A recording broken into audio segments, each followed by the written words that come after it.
Election কমিশনের ক্ষমতা বা ইলেকশন কমিশনের দায়িত্ব তখনই হয় যখন আদর্শ আচরণবিধি ঘোষণা হয়। খবরটি বিস্তারিতভাবে দেখতে থাকুন Alokshikha news group. Shri leathers শুভ উদ্বোধন 8ই আগস্ট শুক্রবার, Indirapuli, boys school road, Raghunathganj.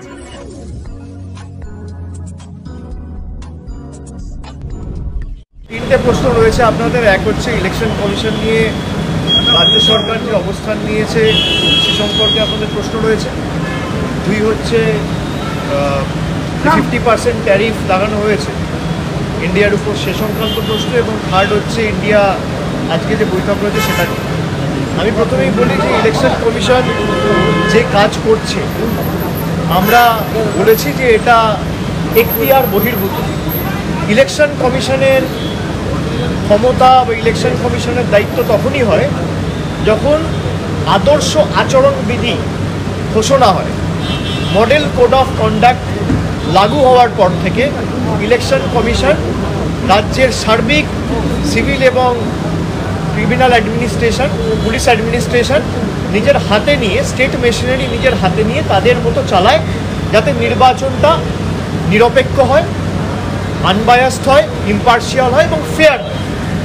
কিন্তু যে কাজ একটা নির্বাচিত সরকারকে এখনও প্রায় 10 মাস 11 মাস সময় রয়েছে এবং প্রায় 3 মাস 4 মাস আগে থেকে শুরু হয়েছে, 1-1.5 বছর আগে থেকে সরকারকে কাজ করতে না দেবে বলে এবং নির্দিষ্ট যে বিজেপি ক্ষমতায় রয়েছে সেই বিজেপিকে বাড়তি সুযোগ করে দেবে বলে বাংলার প্রতি যেমন ধারাবাহিক বঞ্চনা কেন্দ্র সরকার করেছে, একইভাবে বিচার ব্যবস্থাকে কাজে লাগিয়েছে, সংবাদ মাধ্যমের একাংশকে কাজে লাগিয়ে সন্দেশখালির মতো ঘটনাকে সারা দেশে প্রচার করে বাংলার বদনাম করার চেষ্টা করেছে। এখন ইলেকশন কমিশনকে কাজে লাগিয়ে যাতে বাংলার প্রকৃত বাঙালিরা, বাংলা ভাষায় যারা কথা বলে, যারা বাংলায় থাকে, তারা ভোটাধিকার প্রয়োগ করতে না পারে, প্রকৃত ভোটার যারা, তাদের ভোটের অধিকার কেড়ে নেওয়ার জন্য ইলেকশন কমিশন নির্লজ্জ ভূমিকায় নেমেছে। ইলেকশন কমিশনের এটা এখতিয়ার এখন নয়, তারা রাজ্য সরকারকে জানাতে পারে কি করবে কি না করবে। একটা ইলেক্টেড গভর্নমেন্ট, যে গভর্নমেন্টকে বাংলার 12 কোটি মানুষ ভোটাধিকার প্রয়োগ করে 2021 সালে নির্বাচিত করেছে, সেই গভর্নমেন্ট একমাত্র বদ্ধপরিকর এবং জবাবদিহি 12 কোটি মানুষের প্রতি, কোনো রাজনৈতিক দল বা কোনো কেন্দ্র সরকারের প্রতি নয়। আমরা বিচার ব্যবস্থাকে সম্মান করি, কিন্তু যেভাবে 2021 সাল থেকে আজকে 4 বছরের মধ্যে প্রায় 50টার বেশি সিবিআই তদন্ত কলকাতার হাইকোর্টের বিভিন্ন বেঞ্চ থেকে কেন্দ্রীয় সরকার প্রভাব খাটিয়ে বাংলাকে ছোট করার জন্য এবং তৃণমূল কংগ্রেসকে চাপে রাখার জন্য যেভাবে হেনস্থা করেছে বাংলার মানুষ দেখেছে। এমনকি গত বছর এই সময় আরজি কর নিয়ে যেভাবে রাজ্য সরকারকে আক্রমণ করা হয়েছে, যেভাবে বদনাম করা হয়েছে, যেভাবে সারা ভারতবর্ষ জুড়ে দুর্নাম ছড়িয়ে দেওয়া হয়েছে, পরবর্তীকালে সিবিআই তদন্ত ভার গ্রহণ করার পরে যে কাজ কলকাতা পুলিশ 24 ঘন্টায় করেছে, তার বাইরে সিবিআই আজকে 1 বছর হয়ে গেল কিছু করতে পারেনি।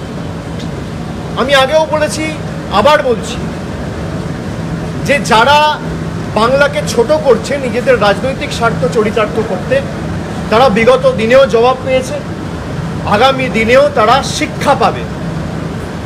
2021, 2024-এ তারা শিখে, ঘুম থেকে মানুষ শিক্ষা নেয়, বিজেপি শিক্ষা নেয়। এখন জল জীবন মিশনের সব টাকা বন্ধ, বাংলায় যে পানীয় জলের কাজ চলছে সব টাকা বন্ধ করে দিয়েছে কেন্দ্র সরকার থেকে।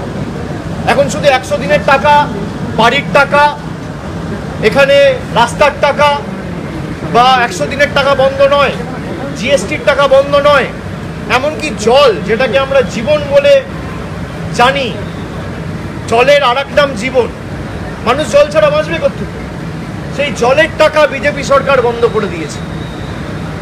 আপনাদের ডোনাল্ড ট্রাম্প নিয়ে যে প্রশ্ন রয়েছে, আমি আপনাদের বলি যে এই প্রশ্নগুলো আমাদের করা উচিত নয়। যাদের ছবি রয়েছে ডোনাল্ড ট্রাম্পের সাথে তাদেরকে এই প্রশ্নটা করুন, যাদের হয়ে ডোনাল্ড ট্রাম্প এখানে প্রচার করতে এসেছিল, আর যারা গিয়ে ডোনাল্ড ট্রাম্পের হয়ে 2019 সালে আমেরিকার টেক্সাসে প্রচার করেছিল তাদের এই প্রশ্নটা করুন। 50% ট্যারিফ ভারতবর্ষের উপর লাগানো হয়েছে। নিশ্চিতভাবে এর একটা ক্ষয়ক্ষতি তো পড়বেই, রপ্তানিতে প্রভাব পড়বে, বিশেষ করে 3টে সেক্টরে, আইটি, ফার্মাসিউটিক্যাল, টেক্সটাইল সংক্রান্ত যে পণ্য, দ্রব্য বা পরিষেবাগুলো রয়েছে তার উপর একটা সার্বিক প্রভাব পড়বে, কর্মসংস্থান কমবে, ভারতের অর্থনৈতিক প্রভাব তো এর উপর পড়বেই। আমি মনে করি যে এটা আমাদের কূটনৈতিক ব্যর্থতা এবং ভারতবর্ষকে কঠোরভাবে এর মোকাবিলা করা উচিত। যারা ভারতবর্ষকে ছোট করতে চায়, যারা ভারতবর্ষের উপর চাপ সৃষ্টি করতে চায়, কি কারণে এত ক্ষমতা তাদের হলো হঠাৎ করে, যে সরকার 56 ইঞ্চি ছাতির কথা বলতো, তারা ক্ষমতায় থাকার পরেও তাদেরকে বুড়ো আঙ্গুল দেখিয়ে, লাল চোখ দেখিয়ে চায়না থেকে শুরু করে সমস্ত দেশ, আমেরিকা, সবাই, আমি আপনাদের বলছি, আমি বাইরে এগুলো বলতে চাই না, আমি সর্বদলীয় ডেলিগেশনের পার্ট হয়ে 5টা দেশে গেছিলাম। আসিয়ানের মতো মাল্টিল্যাটারাল ফোরাম 11টা দেশ নিয়ে তৈরি, সেখানে সিঙ্গাপুর রয়েছে, মালয়েশিয়া রয়েছে, ইন্দোনেশিয়া রয়েছে, কাম্বোডিয়া রয়েছে, ভিয়েতনাম রয়েছে, লাওস রয়েছে, 11টা দেশ নিয়ে তারা পেহেলগাম নিয়ে পাকিস্তানের উপর চাপ সৃষ্টি করা দূরের কথা, কন্ডেম করে একটা স্টেটমেন্ট দেয়নি। এই ব্যর্থতা কার? ডোনাল্ড ট্রাম্পকে নিয়ে ভারতবর্ষে কোভিডের 1 মাস আগে গুজরাটে প্রচার কে করেছিল? ডোনাল্ড ট্রাম্পের হয়ে প্রচার করতে গেছিল টেক্সাসে কে? ডোনাল্ড ট্রাম্পের হয়ে আপনি প্রচার করেছিলেন, বিজেপির নেতারা করেছিল, যোগ্য করেছে বিজেপির কর্মীরা, ডোনাল্ড ট্রাম্পের দীর্ঘায়ু কামনা করে। এ তো সমাজ মাধ্যমে রয়েছে, আপনারা দেখেছেন। So I think people who have campaigned for Donald Trump, and Donald Trump also came and reciprocated the same 2 months before COVID in 2020 in Gujarat. And the Honorable Prime Minister, he also himself went and campaigned for the then US President Mr. Donald Trump in 2019. If I am not wrong, I exactly remember the date, it's 22nd of September in 2019 in Texas. So someone who campaigned for Donald Trump will be in an ideal position and situation and far more apprised, and will be able to answer with clarity that what made Mr. Donald Trump and the US government impose a 50% tariff on India. The onus is on him. The onus is on the incumbent NDA and BJP government, not Trinamool Congress. Why Mamata Banerjee never invited Donald Trump? The Trinamool never invited Donald Trump. No one from Trinamool went and campaigned for Donald Trump. Mamata Banerjee or anyone from Trinamool Congress, did they go and campaign for Donald Trump? Who went and campaigned for Donald Trump? Let me show you a small clip, a small clip.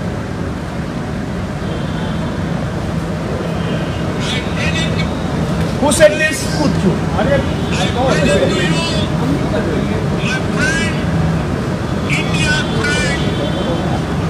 Who said this?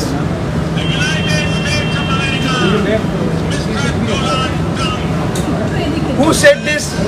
I am quoting him. He said, I present to you my friend, India's friend, Mr. Donald Trump. Did I say this? Did Mamata Banerjee say this? Did any member of the opposition say this? Who said this? And I also strongly condemn what Donald Trump said about India. He said the Indian economy is dead.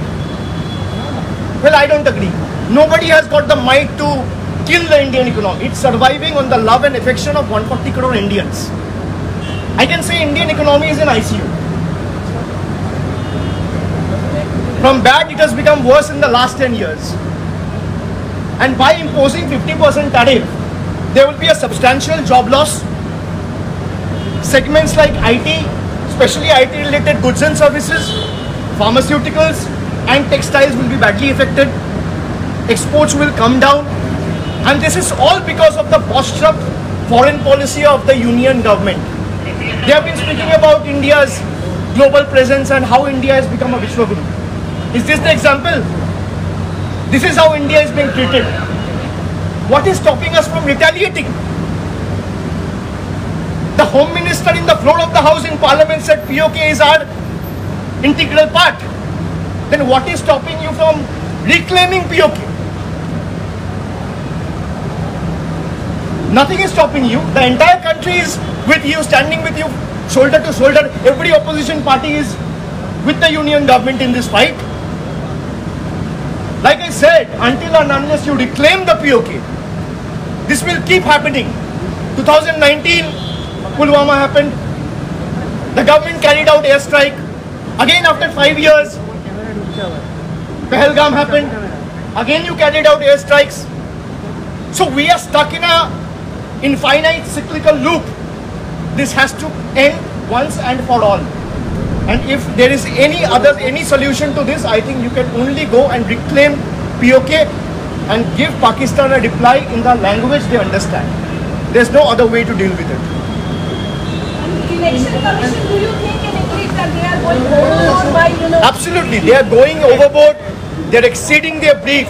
The Election Commission also needs to understand and realize that it is an impartial, unbiased organization, and it has to operate remaining in the ambit of India's constitution. Well, when you ask me about Election Commission, yesterday I saw there has been a residential certificate issued under the name of Donald Trump. So you should ask the CEC, instead of shooting questions on us, the CEC will be able to answer why Mr. Trump imposed 50% tariff on India. Or maybe when Mr. Donald Trump come to cast his vote for the Bihar election, he will be in a suitable position to ask him this question. Thank you. Bureau report Alok Shikha news group. Portfolio section, এখানে trolley, এখানে leather trolley রয়েছে, sling bag, যেটা আমরা মেয়েরা প্রত্যেকে পরিচিত sling bag জিনিসটা কি। এছাড়াও নন লেদার সেকশনের মধ্যে রয়েছে ব্যাগিং ব্যাগ, ব্যাকপ্যাক, এই সমস্ত জিনিসগুলো দেখছি সব ব্যাগিং ব্যাগের কালেকশন। এগুলো টয়লেট্রি কিটস আছে, এখানে বাচ্চাদের থেকে শুরু করে একদম অফিসিয়াল সমস্ত ক্যাটাগরির ব্যাগ রয়েছে। তারপর বিভিন্ন রকম রয়েছে, এগুলি ডেলি ইউজের জন্য ভীষণ ভ্যারাইটি রয়েছে, স্পেশিয়াস রয়েছে ভীষণ। এছাড়া রয়েছে সামনে যেহেতু ওয়েডিং ফেস্টিভ্যাল রয়েছে, তার জন্য রয়েছে বিভিন্ন রকম পার্টিওয়্যার ক্লাচ রয়েছে, এখানে বিভিন্ন রকম পার্টিওয়্যার বটুয়া রয়েছে, বিভিন্ন রকম ব্যাগের সেকশন। এগুলি রিং ব্যাগ আমরা বলি, যেটা আরামসে ইজিলি আমরা এটা হ্যান্ডেল করতে পারবো। এই সমস্ত ভ্যারাইটি পার্টিওয়্যার ব্যাগের সেকশনে রয়েছে। তারপর রয়েছে এগুলি আমরা রেগুলার ইউজের জন্য ইউজ করতে পারবো। এই যেমন দেখছেন অনেকটাই বড় টোট ব্যাগের মধ্যে এগুলি পড়া হয়। এটা একটা চেন হলেও এর ভেতরে অনেকটাই স্পেশিয়াস জায়গা রয়েছে। রেগুলার ইউজের জন্য, অফিসিয়াল কাজের জন্য আমার জন্য ভীষণ জরুরি। রয়েছে বিভিন্ন রকমের স্নিকারের সেট, রয়েছে লুফার। এছাড়া রয়েছে যেহেতু সামনে পুজো আসছে, অনেক রকমের প্রোডাক্ট আমাদের এখানে এসে গেছে। তো পার্টিওয়্যার স্যান্ডেল, এখানে পার্টিওয়্যার বিভিন্ন রকম চপ্পলের কালেকশন রয়েছে, দেখতেই পাচ্ছেন আপনারা সুন্দর সুন্দর। এখানে রয়েছে সমস্ত সুন্দর পার্টিওয়্যার, প্রচুর ভ্যারাইটিস আইটেম এসেছে এখানে, বিভিন্ন রকম দেখতে পাচ্ছেন। এই সমস্ত জিনিসগুলো ভীষণ কমফোর্টেবল, পরে ভীষণই আরাম পাওয়া যাবে। সোলে ভীষণ এখানে নরম আছে, লং সোল আছে, পরে এগুলি যে কোনো মানুষ আমরা ভীষণই ইউজফুল লাগবে। এছাড়া এখানে রয়েছে স্যান্ডেলের বিভিন্ন রকম কালেকশন, সব এই সমস্ত পুজোর নতুন ভ্যারাইটিস আইটেম এসেছে, এই সমস্ত কিছু দেখতে সিলেবাসে আছে চপ্পলের, জেন্টসের চপ্পলের সেকশন এবং আসলে ভিজিট করুন।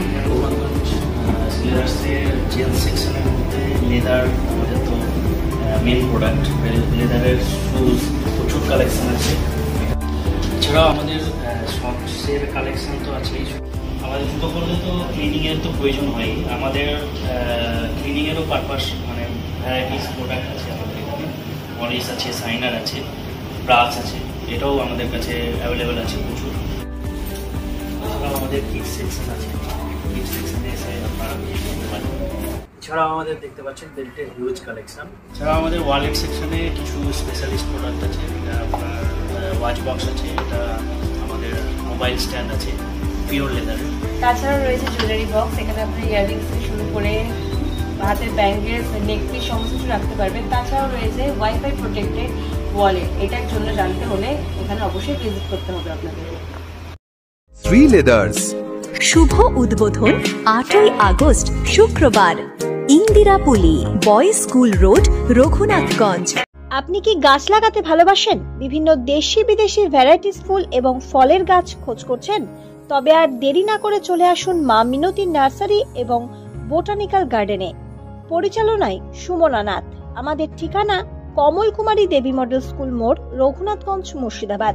মোবাইল নাম্বার 8348857572 অথবা 9732447572। স্বপ্না কম্পিউটার, যেখানে আপনি পাবেন একই ছাদের তলায় বিভিন্ন নামি দামি branded computer, desktop, laptop, keyboard, printer, সিসিটিভির মতন আরো অনেক কিছু। তাই আর দেরি না করে আজই চলে আসুন আমাদের ঠিকানায়। স্বপ্না কম্পিউটার, রঘুনাথগঞ্জ বাস স্ট্যান্ডের বিপরীতে, মুর্শিদাবাদ। অথবা বিশদে জানতে আজই কল করুন 9735388488 বা 9732844398।